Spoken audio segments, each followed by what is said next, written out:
All right, Brabs, we're back with Napoleon, Bisexual Emperor, Major General Frank Richardson, MD. The conclusion of Chapter 8. How many pages left? Like 5 or 6 pages. Or Chapter 7, I should say. Page 142. Whilst in the island.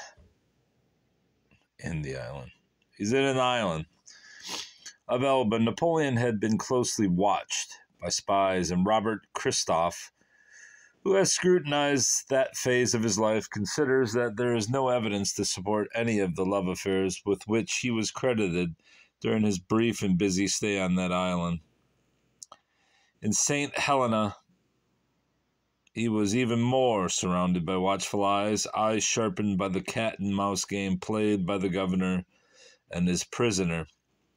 This involved Hudson Lowe, or one of his minions, being compelled to see Napoleon somehow or other every day, whilst Napoleon delighted in hiding himself, hoping that his enemy might have a miserable night, tortured by fears that the dreaded escape might have taken place.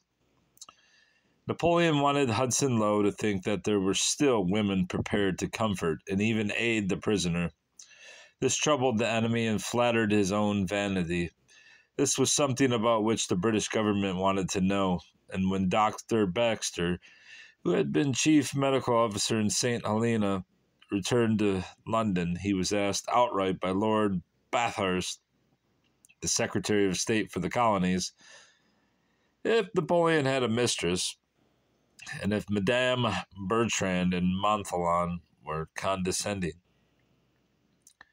The Allied commissioners, who, like the governor, were unable to see Napoleon for themselves, could only rely on gossip for anything, to put in their reports to their governments. There was no lack of gossip on that small island, of which the resources were inadequate to keep its unnaturally swollen population amused. The British garrison, no less than the detainees, became increasingly bored as the years went by. Love affairs, Mr. Lowe. Love affairs and intrigues flourished, and apart from an occasional race meeting, there was little to do but gossip about these hundreds of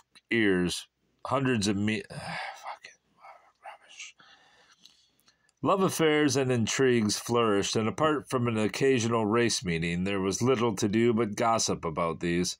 Hundreds of ears were thus alert to pick up any whisper from inside the small estate, which encompassed the world of the man who had once aspired to rule the universe like He-Man.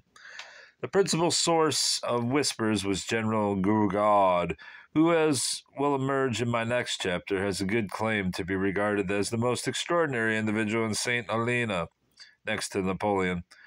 Dr. Verlaine, as Monsieur Delangle says, Delangle, I don't know how the fuck he said, could only echo Gourgaud's insinuations. And of course, unlike Gourgaud, he had no axe to grind, no cause to hate the Montholons, who were his patients.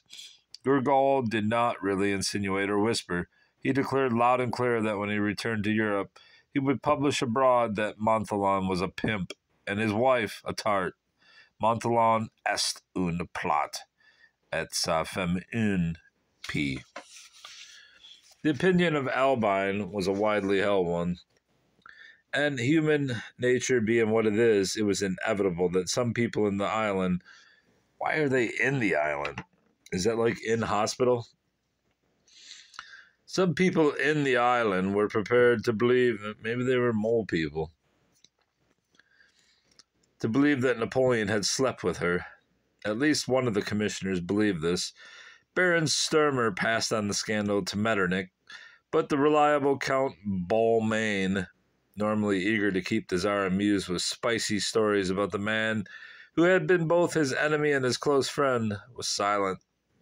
More significant, perhaps, is the fact that Hudson Lowe, who conceived it to be his duty, as it eventually became his obsession, to spy on Napoleon, about whom he was always ready to believe the worst, went out of his way in a report to Lord Bathurst to acknowledge particularly the right and correct line of conduct that the Countess Bertrand, as well indeed as Countess Montholon, have invariably maintained. During Madame Montholon's second pregnancy, Napoleon taunted her with trying to emulate Madame Tallien and being always with a peaked belly. Sure, if he had himself been responsible for her condition, this would have been beyond even Napoleon's capacity for coarse vulgarity. Fanny Bertrand, the daughter of an Irishman, General Dillon, was a distant relative of Josephine. She was not a woman with whom men overlooked. She was more beautiful and less shop-soiled than Elbine de Montholon. Her Irish Creole ancestry had produced a spirited, excitable personality. On board Bellerophon, appalled by the thought that she and her husband were to accompany Napoleon to St. Helena, she staged a splendid scene during which she tried to throw herself overboard. Bertrand held on to her legs. What? While Savary, who did not like her, roared with laughter, shouting, "Let her go! Let her go!" Napoleon is said to have disliked this somewhat imperious young woman, knowing that she had tried to prevent Bertrand, whom he still believed to be blindly devoted to him, from going to St. Helena. He certainly could be disgustingly rude to her on occasions, especially at table.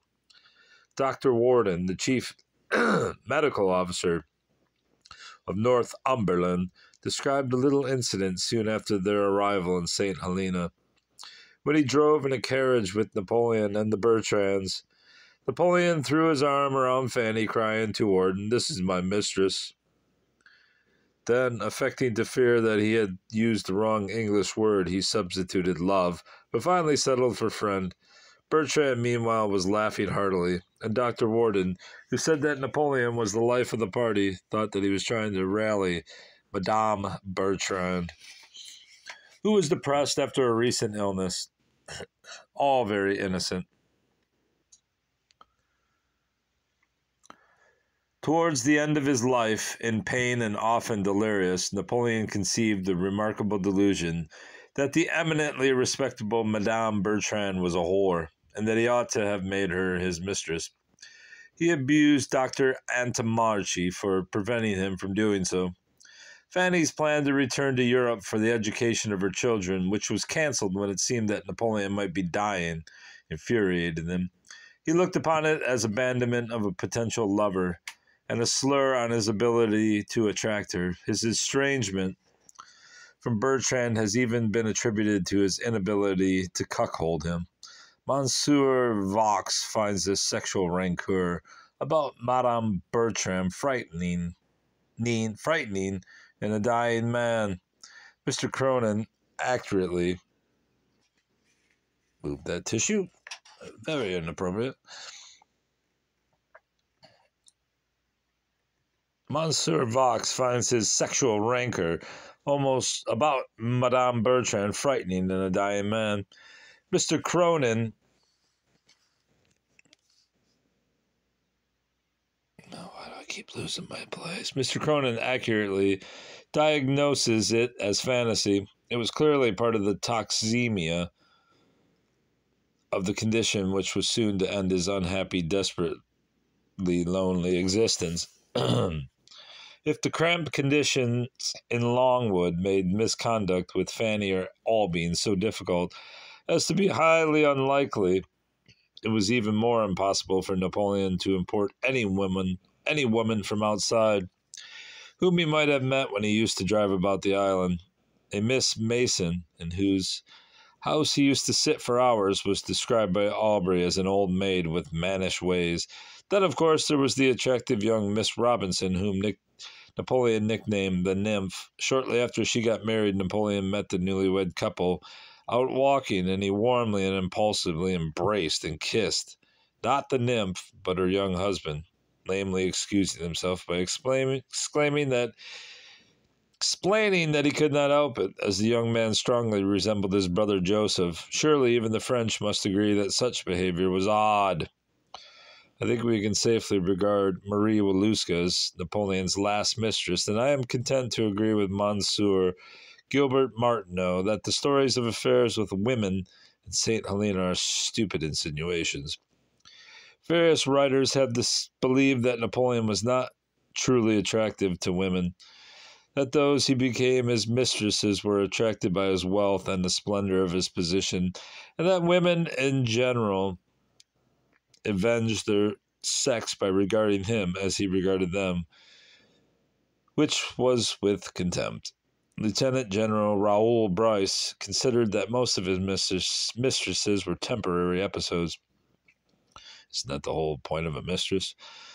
Caulaincourt, the recipient of many confidences and self-revealing admission, who could always speak very frankly with Napoleon, wrote of his habit of boasting about his success with women and the preference which society women always showed for him. But he added, "It is a mistake to think that he had many mistresses. He lost his head sometimes, it is true, but it was rarely that he felt any need of love or indeed any pleasure in it. The emperor was so eager to recount his amorous successes that one might almost have imagined that he only engaged in them for the sake of talking about them."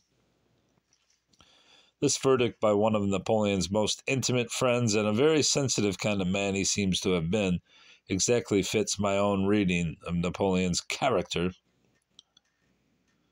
Perhaps Napoleon, with his penchant for intrigue, the secret sign language used by him and Duroc, his intermediary in many little affairs, and all that romantic play with flowers, qualifies for the rather inadequate and somehow feminine designation flirt, i.e., one who plays at courtship, OED. Flirtation and, that's the Oxford English Dictionary, flirtation and its associated courtly gallantry were prevalent in the 18th and 19th centuries. It has been called a dying art, possibly because it is not regarded nowadays as so vital to avoid things going too far. Hippolyte Charles, Napoleon's rival for Josephine's affection, was a flirt, a gigolo, a ladies' man all his life, but not, thinks Claude Monceron, a marrying man. He supplanted Napoleon so easily because he had all the gallantry and the desire to please which Napoleon usually lacked. Usually, but not with the beloved Woluska, at first anyhow. She has often been called the great romance of his life, but his self-centered nature, ready to take all but give only what suited his own immediate purpose, would in any case have made her the great love in his life rather than of his life. Indeed, even before he could claim to have been abandoned by Marie, it was always of Josephine that he spoke as the real love of his life. Beginning without true love or understanding of him, Josephine may in the end have come to love him, a little for himself as well as for the security which he could give to her and to her children and grandchildren. The truth of this can never be known, but although I have already said that she deserved praise for making as much as she did make of their marriage, it seems to me that she must also take the blame for a considerable measure of failure.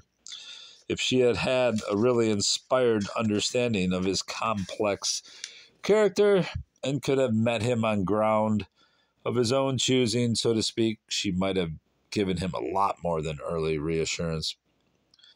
Jacques Bainville believes that the mainspring of Napoleon's personality was the ability to be impressed by his own life. He had an amazing capacity for standing outside himself and examining his own life story with wondering admiration. This tendency to take a romantic view of oneself, which in Napoleon's case was magnified by the intensive reading of his early years, was very much the spirit of the age in post-revolutionary France. Masson expressed it thus. The warriors of the empire all endeavored to model themselves upon this idea, an imaginary knight. If they did not bind a scarf of their lady's colors across their breasts, hundreds of them carried on their swords a tassel embroidered by beloved hands, wore a portrait of her next to their hearts, and decked themselves before a battle with some love token. Josephine never captured the romantic, idealistic quality of Napoleon's character, and she failed to realize that his victories were won for her, as a knight may lay the spoils of war at his lady's feet. Madame de Stael or Madame de Remusat, both of whom disliked Napoleon, could nevertheless have helped Josephine to perceive the underlying spirit of his passionate letters. Those letters, like the letters written by lovers in novels, Balak, the constant cry from the hungry heart, Masson. Ah, Josephine, Josephine, it is pathetic to think how seldom and how inadequately those outpourings were answered. His letters to Marie Louise were dull and prosaic, but she always answered them, and when he was preoccupied with the anxieties of the 1814 campaign, she sent him many more loving letters than she received, even if she was simultaneously and treacherously writing to Nieburg. Romantic fantasy may not be a very sound foundation for the development of a normal family life. But I feel that if Josephine had understood this side of Napoleon's nature, and had used all her charm and gaiety to play up to it, she might have retained his undivided affection.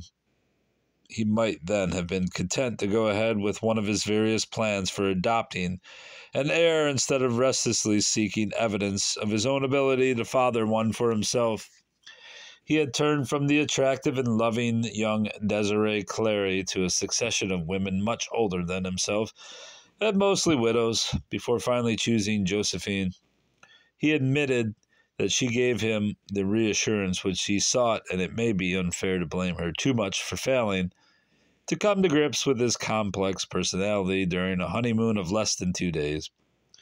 But had she been less frivolous and more perceptive, she might have helped him to grow to full maturity in his sex life, relieving it of that curious sterility referred to by Mr. Delderfield.